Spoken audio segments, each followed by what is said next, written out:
সম্মানিত সুধী, আমি আজকে আপনাদের সম্মুখে এমন একটা বিষয়, এমন একটা আমল উপস্থাপন করব যে আমলের বদলতে আপনার চিরশত্রু, দুশ্মন কিংবা অত্যাচারী ব্যক্তি অথবা আপনার বিরোধী ব্যক্তি তার চোখের আড়াল থেকে আপনার দূরে থাকবেন। তা আপনার ক্ষতি করা তো দূরের কথা, আপনাকে সে দেখতেই পাবে না। এমনকি যদি একই রাস্তায় থাকেন অথবা একই স্থানে থাকেন, তথাপিও আপনার কোনো ক্ষতি করতে পারবে না, আপনাকে তো সে দেখতেই পাবে না।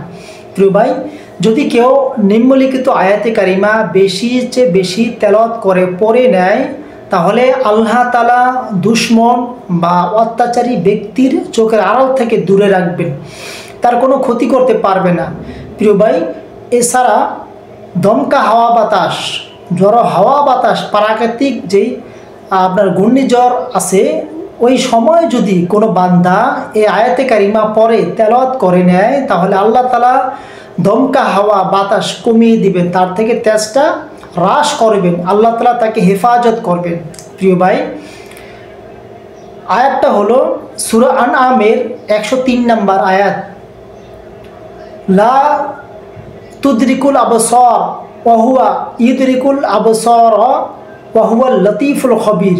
প্রিয় ভাই, অর্থ চক্ষুসমূহ, দৃষ্টিসমূহ আল্লাহকে তাকে ধরতে পারে না।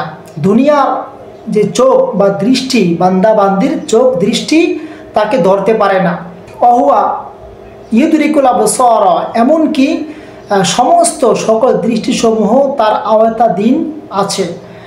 অহুয়া লতীফুল খবীর, আর তিনি অতি সূক্ষ্ম, তার সত্তা অতি সূক্ষ্ম, তিনি সর্ববিষয়ের খবর রাখেন। দুনিয়াতে যা হচ্ছে বা আমরা করি সব কিছুই আল্লাহ তাআলা খবর রাখেন, এর অবগতি আছেন। প্রিয় ভাই, আমার এই আমল বা আমার এই কথাগুলো শুনে অনেকেই উপহাস কিংবা হাস্যকর মনে করতে পারেন। আসলেই বাস্তব জীবনে যদি আমল না করেন তাহলে বিপরীতই মনে হবে। কেননা দূর থেকে অনেক কিছুই বলা যায়, দূর থেকে অনেক কিছু ধারণা করা যায়, মনে করা যায়। যেমন আপনার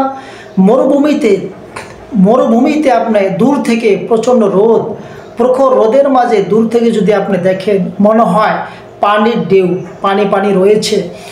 কাছে গেলে আপনি তার বিপরীত দেখেন, প্রচণ্ড রোদের কারণে পানির মতো মনে হয়েছে, আপনার ধোঁকা খেয়েছেন।